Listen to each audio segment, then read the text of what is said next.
Hello all. Today I am very excited to be talking to the Mark Steines, who needs no introduction because let's face it, the entire premise of this blog is inspired by his career. Seriously. So just in case there are some of you out there who aren't familiar with Mark Steines or can't put the name to the face, you have seen him on Entertainment Tonight, Home and Family, The Rose Parade, Gold Rush. I mean, even America's Top Model, right? Like you know Mark. And this is really interesting, Mark, because there's a bit of role reversal going on here, right? It's interesting interviewing you.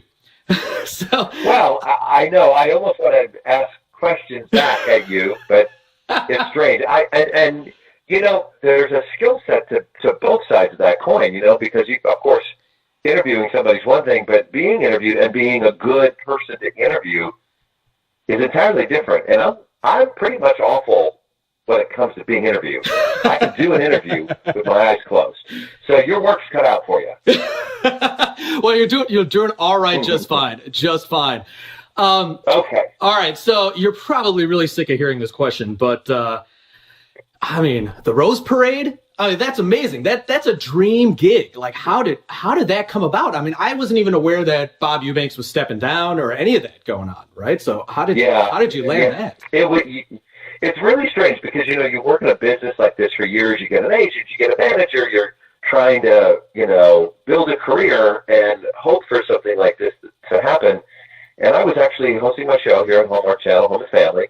And we were at commercial break, and I keep my phone with me because I'm a single dad, and my kids sometimes are sick, and a school call or whatever. Right. My phone rang, and Don Corsini's name came up, and I've known Don for years, but I haven't talked to him in a long time. And I pick up the phone, and I go, Don? And he goes, Steines, what are you doing? I go, well, right now I'm in a commercial.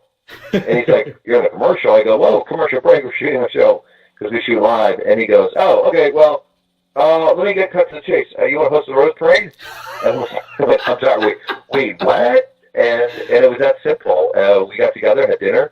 A couple of weeks later, went over the details of what it encounters and what the transition was going to be like. And because Stephanie and Bob did that for decades. Yeah. And there's a lot of trepidation when you step into shoes like that, where that whole Rose Parade is about tradition.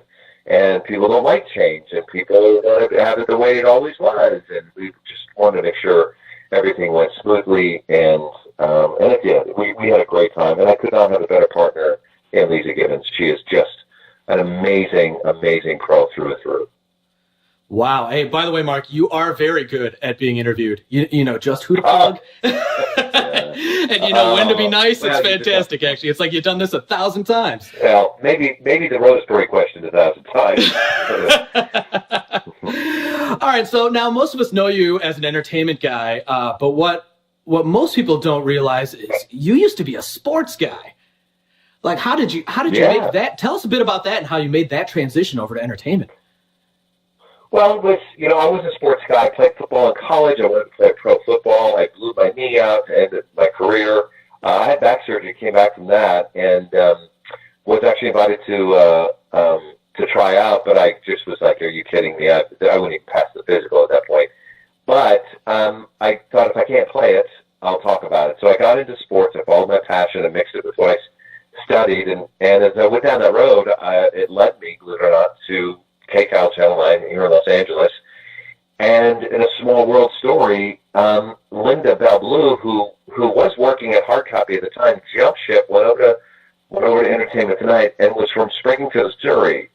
And I happened to start my career in Springfield, Missouri. Right. And she'd heard about my career, and she'd heard about, some silly things that happened to me early on. And she approached me and said, hey, would you like to come on and try out, and audition for the show? And I was like, sure, Entertainment Tonight, the main gig, And next thing I know, it was a 17-year career. That was marked with some amazing highlights and opportunities. But, I actually have this. I posted this up on my Facebook page.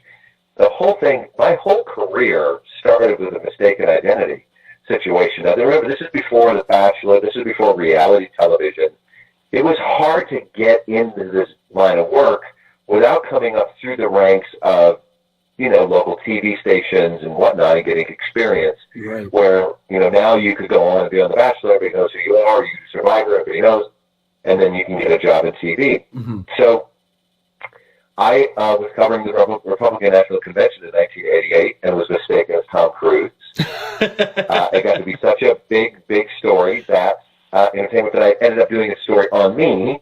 While I was there, I was still a sportscaster. I was a cameraman in Waterloo, Iowa at the time. And that opened the door for my first job on camera, which then led to, Entertainment Tonight. It was 7 years almost to the day that they aired the story that I ended up working for ET as a correspondent. Wow. That is a whole lot of serendipity going on there. That's amazing.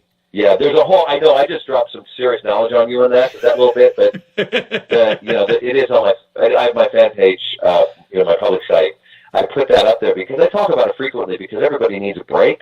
Right. In this business, and so many people want to get into it, and they're like, how do you get there? And I'm like, I don't know, man. I just had this opportunity happen, and I jumped through the window when I was there. Was I prepared? No, somewhat, but I knew that if I just worked my butt off, right, show up before everybody else, stay longer than everybody else, that would be the magic ingredient. It's called a Midwest work ethic. Right. And so many doors started opening up for me afterwards. The greatest job in the world. Yeah, and that's an important thing to let everyone know about because a lot of people think you get your big break and you're set for life because of some magical serendipitous moment, but it's not. Opportunities come your way and you actually have to seize them and then leverage them and work hard in those new roles, right? In order to, there may be steps on your ladder, but they're not exactly handed to you on a silver platter. And I think a lot of people don't understand that about the entertainment industry.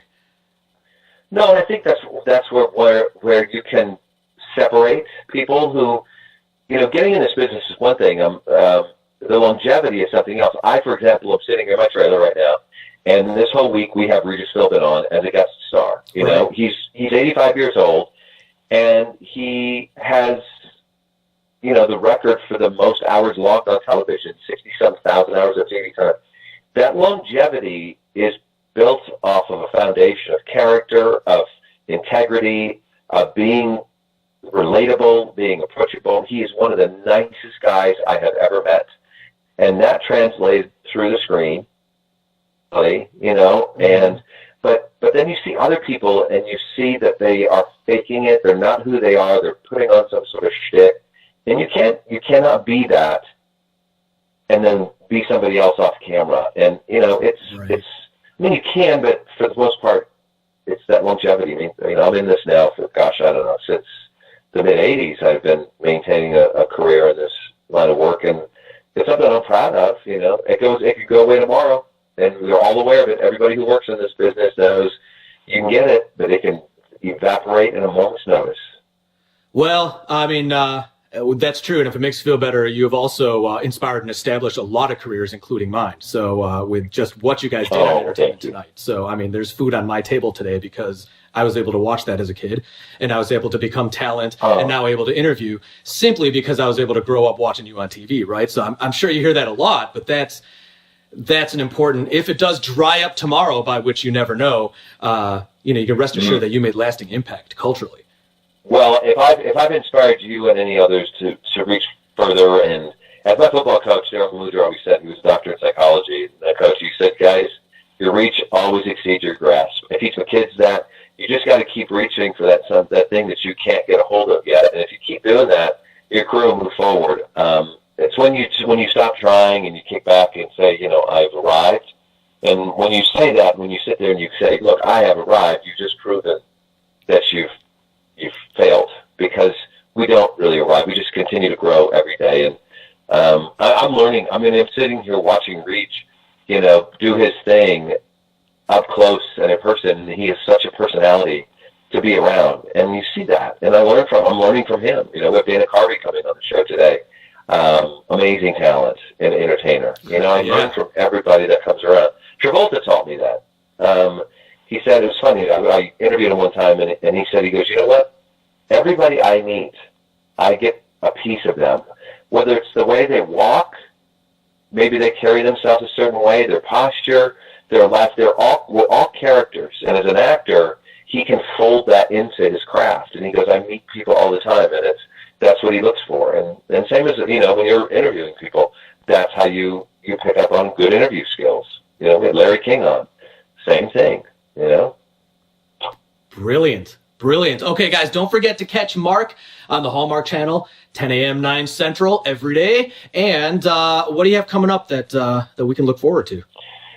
Oh, my gosh. It's just going to be a great year. We're doing a bunch of fun stuff, casting, if you will. Regis is on. We've got Susan Lucci coming up in a little bit. Nice. But mostly, you know what, my head is buried right here at Home and Family at Hallmark Channel. And we've got a couple of projects I can't let out of the bag yet. But come on. You got to give us a little hint. And, well, it might have to do. It'll have to do with either a little dog named Norbert Okay. that my wife has, and you can look him up online. And if you know anything about, he's one of the most popular dogs online. We're doing something with him, and maybe tied into Hallmark. Oh, So, very cool. Very cool. We'll leave it at that. Very cool. Well, thank you very much, Mark. It's been a huge honor and a pleasure. Thank you.